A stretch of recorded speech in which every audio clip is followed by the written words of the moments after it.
There's a saying in spirituality. It goes something like this: coming out of the spiritual closet. Well, I'm kind of a little bit hesitant to do this podcast today because it is something super near and dear to my heart, and it really represents me coming out of the spiritual closet. Today, for the very first time, I want to share my personal journey and relationship with Yeshua, Jesus Christ. So if you're someone in particular that's been kind of anti-religion, anti the Bible, anti-Jesus, but you also really relate to Christ consciousness, or maybe you've really been religious and you're kind of beginning to recognize there's something been a little bit off in the teachings in the church, you definitely want to listen to this podcast. Welcome to the Dr. Erin Show. May you live your truth. Hello and welcome to the Dr. Erin Show. I'm Dr. Erin, Doctor of Divinity and Master Spiritual Psychology Coach. And today I want to get a little bit vulnerable and share my personal journey and story with Christ. I was somebody who was raised in a home where it was anti-religion. We actually looked down upon anybody that was in the church. We kind of laughed at people that were involved with the Bible or would talk about Jesus. I was from California. I grew up in somewhat of a hippie commune. My mom was anti-religion.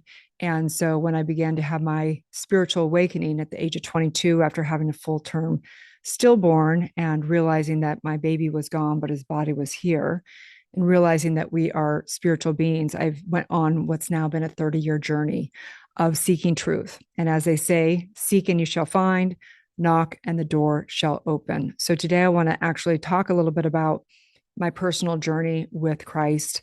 It's something that I really haven't talked about much in the school and things. I have made a big commitment to not use the word pretty much God or Jesus. And there's a very specific reason why. It's because I'm speaking to particular people that are either afraid of those words, they don't understand those words, or people who are trying to get away from that and come to straight spirituality. So I want to share this today in a vulnerable place, but also hopefully bringing some great enlightenment and really opening up to what is really on my heart. I'm in a practice this month, and my number one prayer is to embody more and more of truth. So I am a minister by trade. I actually decided to go for commerce as a business because I find that people who are developing their business have to get in a results consciousness versus a lot of spiritual centers and churches I was in. It just felt like people weren't actually being productive in what their embodiment was around the work. And this podcast might be a little bit longer than our typical 11 minutes to 22 minutes each week, because I really want to share my journey with Christ. So it's funny, as I'm talking about this, I'm like, I'm getting a little bit even overwhelmed as I speak about this. And I think it's because I value it so much. You know, if we have significance on things, we can get a little bit more concerned about in things because we value it so much. And this is something that I've really held back on because I don't want to ever offend anybody. And I want to respect people's truth around Jesus. And I want to respect people's truth that just want spirituality. So I've chosen to not talk about these certain things, but I really want to come out of the closet about it because it's really near and dear to my heart. And the reason why is because I really truly believe that if people put God or Jesus, which by the way, that's not even his real name, it's Yeshua, okay, outside of themselves, then it's very disempowering. And I believe that one of my biggest callings in this lifetime is to really be the embodiment and speak and preach and write and live truth. And so I want to share what Yeshua, Jesus Christ, has taught me and told me. So years ago, when I was having my spiritual awakening, if you guys know my story at all, after having my stillborn son, I felt like I was living a double life. I would go and do, meditation in the closet, literally, and then I would live like a normal life, around a lot of people that had a lot of dysfunction, alcohol, drugs, all that. And I was living kind of like this double life. I was trying to figure out, I came from a culture that it was normal to just have drugs and alcohol around. It was normal to just have sex. And I was trying to figure out what was going on. And so I began to meditate. And as I began to meditate, more and more truths began to come in. Masters began to teach me in meditation. And it was a profound, like the most amazing part of my entire life is my spiritual awakening. The experiences I've had in prayer and in meditation just blew my mind, like literally out of body experiences, masters coming, revelations, going to all past lifetimes, being able to, really read people's souls, like so much revelation.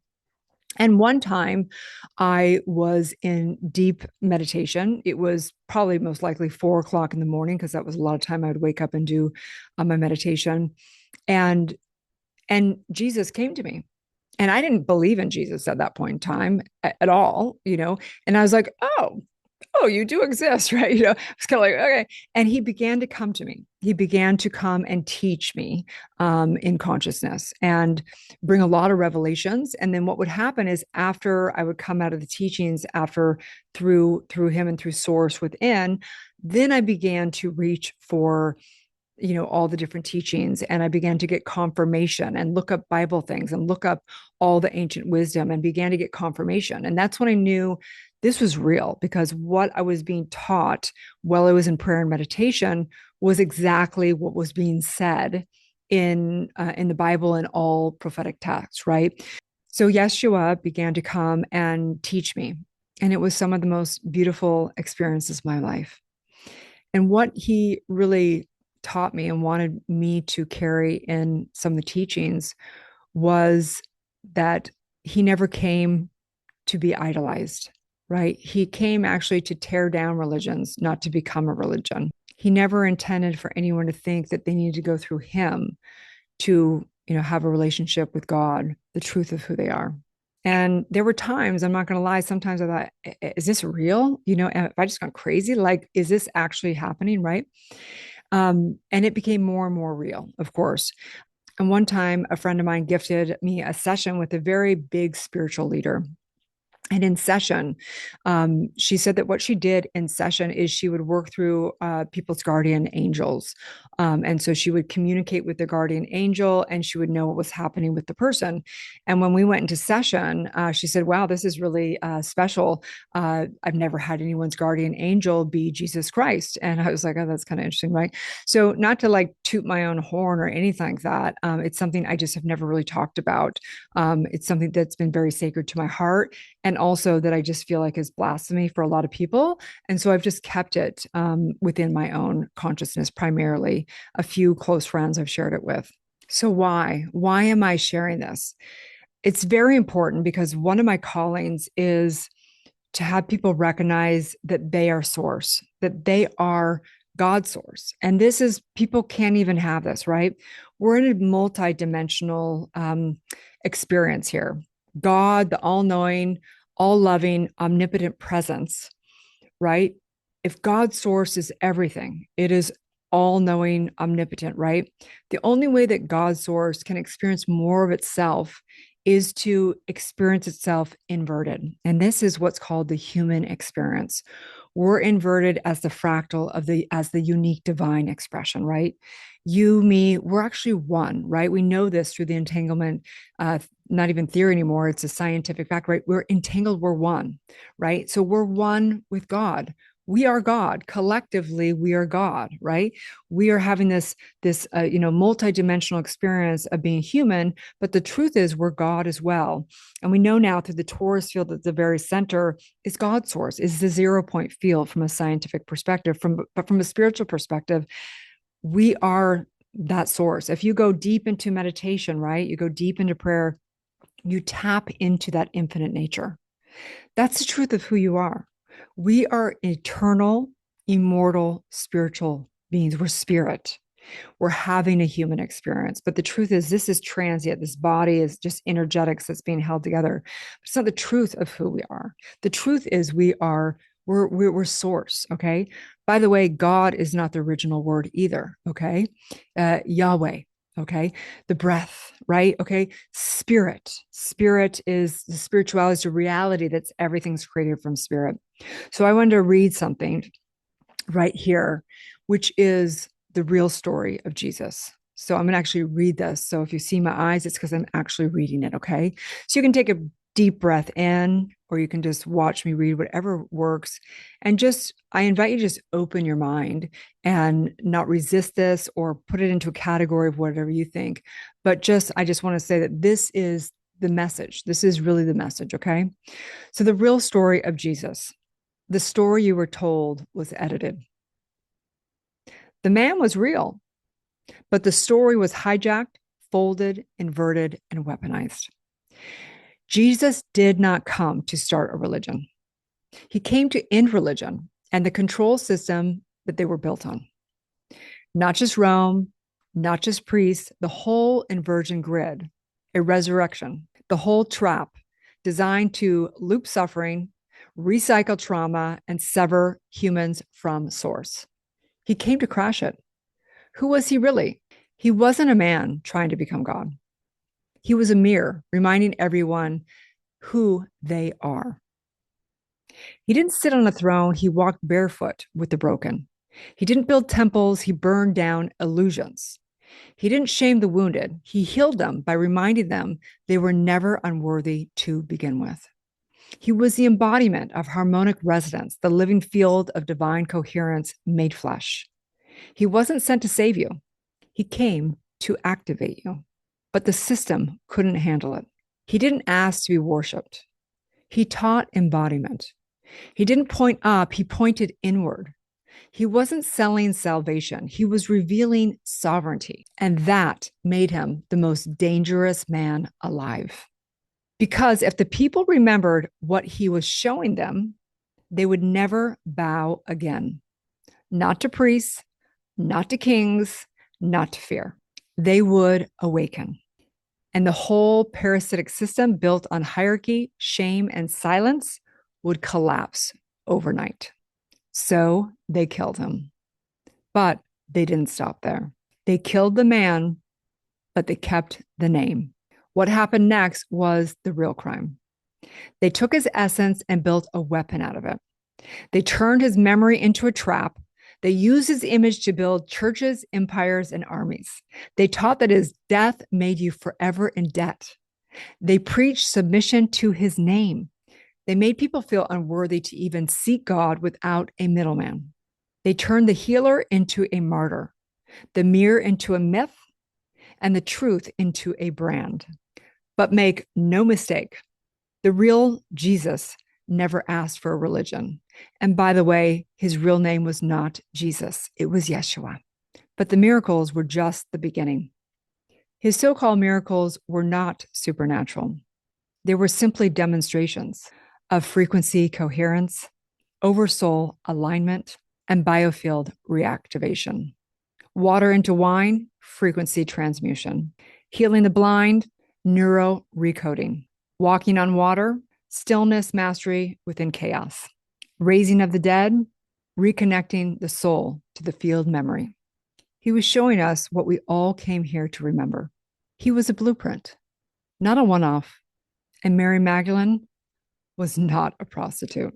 She was his counterpart, not a tag-along, not a side character, and definitely not a sinner. She was a priestess of the original harmonic order, trained in sacred frequency work, cellular healing, and divine feminine restoration. Together, they were restoring the masculine and feminine temple of earth. And that's exactly why her story was erased. Because if people saw the true power of unified love and divine balance, they would walk away from control-based systems forever. So what did the resurrection really mean? He didn't rise from the dead to prove magic. He returned to prove memory, to show the truth cannot be killed, that resonance cannot be buried, that when the field is coherent, not even death can sever it. He was not trying to be worshiped. He was leaving a vibrational fingerprint in the timeline. You are not broken. You are not lost. You do not need to be saved. You only need to remember. The resurrection wasn't the end of the story, it was the activation of the real one. Why now? And why is this coming up again? Because we're finally at a point in the cycle where the mirror cracks. The false light, the false God, the false guilt, the false history, it's all collapsing. And the original harmonic frequency is rising again. You don't need a priest. You don't need permission. You don't need to earn forgiveness. You were never disconnected from source because you are source. What did Yeshua actually teach? He taught that heaven is within, not above. Did you know as you go inside into each molecule and cell, the frequency gets higher as you go further and further in until you hit 0 point field? Everyone talks about above. It's not above, it's within. What he taught is that truth does not require a middleman. What he taught is you too will do greater things than I. What he taught is I am the way, meaning the I am consciousness of that one divine mind that is the truth of who you are. He taught the spiritual laws of the universe to love one another, forgive, be still, and remember who you are. And so why did the system have to hide it? Because truth spreads faster than lies when it's harmonic. Because once people feel coherent, they stop seeking authority. Because if you realize that source lives within you, the whole machine breaks. No more middlemen, no more holy wars, no more guilt economy. Just presence, just power, and peace can't be bought or sold. This is the resurrection. The second coming of Christ is recognizing that you are Christ. Yeshua lives now. The universe is being created now. Miracles are now. Walking on water is now. Everything is now. There is only the present now. The second coming of Christ is not in the clouds. It is not a man. It is the consciousness that creates from the core of who you are. It is the life force. So the worshiping of something outside of the self ends now. No more loops, no more lies, and no more saviors. Just source, living, remembering, and rising. And so I say this from the depths of my heart, just taking a deep breath in, doing a spiritual mind treatment, just breathing in and out, recognizing that this is the true prayer, not prayer to a man in the sky, but prayer to expand the mini mind into the divine mind, to know that when I pray, one of three things has to happen. I expand my consciousness so much so that even the problem that I thought I need to pray for disappears because it's no longer considered a problem. Or I have a new revelation, a new insight, a new way of knowing how I can solve this infinite thing. Or a miracle happens, because miracles are just simply glitches in your current belief system. All things are possible when we believe, which means we have to be and live in our highest self. And so I'm just knowing right now, this true coming out of the closet, wherever anyone is right now, wherever it is, the awakening and being able to come out of the closet and talk about it, believe it, live it, do the deep soul work, whatever it is, to come out and be able to begin to speak of knowing that we're not in a spiritual crisis. We're in the remembering. There is no such thing as a crisis in source mind. There is only the remembering. And so I simply know this in the name of truth. As together we say, and so it is. And so it is. Okay, great, you guys. Also in here each week on this podcast, you are welcome to come in, grab your besties, get a tea. So each week we also go over one universal law lesson, and this week's law is the law of cosmic creation. So what does that mean exactly? We have different levels of consciousness. It's all going on at the same time. But part of that is we are experiencing the individual consciousness we're experiencing the cosmic consciousness, and we're experiencing, of course, the source God consciousness as well. We can tap into it wherever it is, but they're all going on at all points in time. So what is the cosmic consciousness? Well, it's kind of like, imagine when they say, God rested on the seventh day. The truth is that whatever we create is perpetuating, right?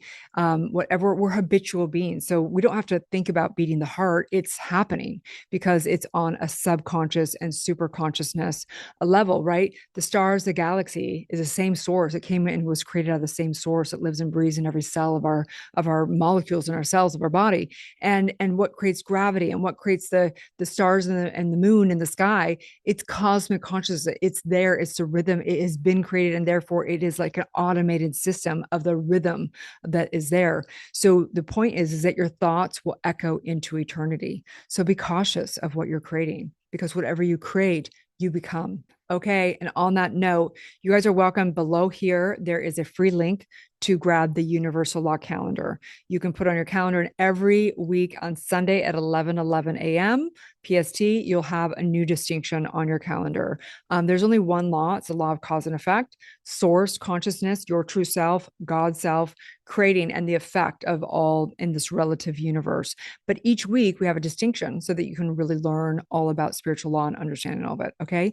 And then also, if you're ready to dive deeper and do more of your deep enlightenment work, you're welcome to come in and do your E4 method. You can learn all about that. There is a podcast series on E4. It's a process I developed of regression work to birth your soul's purpose, to have full revelation. It's a path of enlightenment to heal your past, empower your present, and manifest your future.